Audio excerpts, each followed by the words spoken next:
अच्छा, जैसे विद्यार्थी जीवन में ऐसा होता है, सबको प्रेम होता है, तो ये क्वेश्चन आउट ऑफ कंटेक्स्ट है, तो आपको प्रेम कब हुआ था? सही बात तो ये है कि जब मैं ये बहुत ही मतलब वैसा वाला प्रश्न है। अभी मैं अपनी पत्नी के सामने ये मतलब बात मैं बता सकता हूँ, उसे मैंने बताया भी है ये, और ये लोग आज जान भी जाएंगे। नाम लेने के बाद थोड़ी दिक्कत होगी, जिससे मेरा था उनकी शादी कहीं और होगी, तो मतलब वहाँ पे प्रॉब्लम हो सकती है। लेकिन हम लोगों के ज़माने का प्रेम बहुत ही पवित्र और बहुत ही निर्मल, एकदम बिल्कुल गंगा जल की तरह साफ सा होता था। उसमें बहुत ज़्यादा शरीर का आकर्षण नहीं हुआ करता था। सच में जिस लड़की को मैं बहुत ज़्यादा पसंद करता था, वो भी मुझे पसंद करती थी। उस लड़की की मैंने उंगली भी नहीं छू पाई, और ये मुझे भी पता है कि हम बहुत स्नेह करते थे, उनको भी पता है कि मतलब वो भी मतलब उनको भी पता है कि मैं भी करता था, उनको पता है कि मतलब वो भी मतलब प्रेम करते थे। और ये बात जैसे अभी तक जैसे ये आम चर्चा था कि मतलब बहुत ज़्यादा उनको जैसे मुझे लगा कि अच्छा शादी भी हो सकती थी, हम लोगों का घर वाले तैयार थे, लेकिन जहाँ पे शादी तक की बात आ गई और वहाँ तक तब तक मतलब उंगली भी छूने की नौबत नहीं आई, बस सोच लीजिए। और लेकिन शादी इसलिए उनसे मैंने मना किया कि क्योंकि उस समय मेरे पास कोई जॉब नहीं था। वो थोड़ा सा उनके पापा डॉक्टर हुआ करते थे, बहुत अच्छा उनका घराना हुआ करता था। मुझे लगा कि इतनी मतलब मैं कहूँगा कि आज़ादी के साथ इतना जो है ऐशो आराम के साथ रहने वाली लड़की पता नहीं मेरे से शादी हो जाए, इतना सुख नहीं दे पाएंगे, तो इस प्यार का क्या मतलब। सही है। तो मतलब फिर मुझे लगा कि मुझे ही मना करना पड़ा कि नहीं, मैं यहाँ पे शादी नहीं कर सकता। इसमें एक छोटा सा मैं वो ऐड करना चाहता हूँ, एक और प्रश्न। जैसे अभी जो वर्तमान में चल रहा है, वो पाना चाहते हैं, फिजिकल अट्रैक्शन ज़्यादा है प्यार को लेकर, तो ऐसे लोगों को कोई आप संदेश देना चाहते हैं? जैसे आपने कहा कि छुआ भी नहीं, आपने इतना प्रेम करते थे, ये तो बहुत बड़ी बात है, तो उन प्यार करने वालों को कोई संदेश आप देना चाहते हैं? देखिए सच में जैसे जो बच्चे हैं जिसके पास एक यूनिक, मतलब मैं ये कहूँगा कि एक लड़की के बाद अगर दो लड़कियां आपकी जैसे दोस्त हैं, तो मैं नहीं मानता कि वो बहुत मतलब रियल लव है।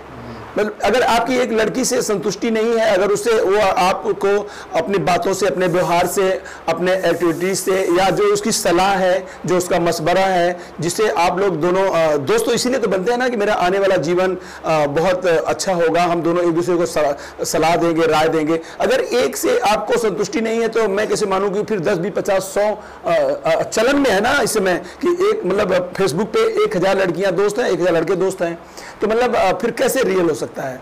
नहीं, इसके बाद भी मैं ये नहीं कहूँगा कि रियल है ही नहीं। ऐसे भी लड़के हैं, बहुत आदर्श लड़के हैं जो इस टॉपिक पे बहुत पवित्र रिश्ता निभाते हैं। लेकिन ऐसा है कि इसी में लड़कियां ज़्यादा इसमें धोखे का शिकार होती है, क्योंकि हम लोग पुलिस में है, थाने चौकी पर रहते हैं, देखते हैं कि फिर लड़की जो है 1 महीने 2 महीने बाद आती है कि सर हमसे इसने जो है बातचीत किया, हमने बातचीत किया, और फिर बाद में पता चला कि इस तरह की बात हुई कि फिर बाद में हमारी कट्टी होने के बाद में फिर वो लड़कियों को जब बदनाम करने के लिए कि तुम्हें वायरल कर देंगे, तुम्हें ये कर देंगे, ये सब दिक्कतें बहुत आती है। इसलिए ये मेरा नौजवानों को, स्पेशली बहन बेटियों को मेरा ये संदेश है कि बहुत फेसबुक पे तो ये मतलब हम लोग प्रचार करते हैं, जहाँ कॉलेज में, विद्यालय में जाते हैं, घरों में जाते हैं, ये मतलब प्रचार करते हैं कि फेसबुक पे तो जिसको हम जानते ना हो, पहले तो उसको एक्सेप्ट ही ना करो। व्हाट्सएप पे, इंस्टाग्राम पे एक्सेप्ट ही ना करो। लड़की को तो करना ही नहीं चाहिए, या कर भी लिए चलो किसी वजह से, तो मैसेज से बात मत करिए। एक बार आपने कभी भाव में आके गलती से किसी और को कुछ सेंड करो, उसको सेंड हो गया, तो उसी पे ब्लैकमेल लड़कियां होती हैं। और फिर आपने देखा बहुत सारी आत्महत्याएं लड़कियां करती हैं। लड़के तो कम करते हैं, लेकिन लड़कियों के साथ ज़्यादा प्रॉब्लम होती है। इसलिए इस दौर में, जिस उम्र में हमें कुछ पाना है, पहले मेरा मोटो होना चाहिए कि हमें कुछ हासिल करना है। बाकी प्यार वार, शादी वादी, ब्याह वाह तो सब होता रहता है। इसलिए जो है अपने वो जो है, जो उनका पैशन है, जिसको आने वाले समय में जिससे उनका जीवन बनने वाला है, उस टॉपिक पे काम करें। और अपने जो भी रिश्ता है, संबंध है, मुझे लगता है कि घर के लोगों को बताना चाहिए। जैसे मेरे घर में मेरी 2 बेटियां हैं और मेरी एक बहन की लड़की है, ग्रेजुएशन कर रही हैं। मैं बिल्कुल ओपनली बात करता हूँ। उन्होंने कहा यार कोई लड़का से बातचीत हो रही हो, कोई बात हो, और वो बताती भी हैं कि पापा आज ऐसे हो गया, वैसे हो गया, और हम लोग बहुत फ्रेंडली एक साथ नाच लेते हैं, एक साथ गा लेते हैं। उससे उनके मन में झिझक नहीं होता है, डर नहीं होता, अपनी छोटी छोटी बातें, बड़ी बड़ी बातें बताते हैं। फिर उस टॉपिक में हम लोग बैठ के बात कर लेते हैं कि कैसा होना चाहिए। एक भी मिस कॉल आएगा तो मुझे पता, मतलब 1 घंटे बाद पता चलेगा, 10 मिनट बाद पता चलेगा पापा इस नंबर से मिस कॉल आया था, दोबारा आ गया। फिर मेरी ड्यूटी है कि मैं उस पर बात करूँ। मैं फिर मेरी लड़की बात करेगी तो दिक्कत होगी।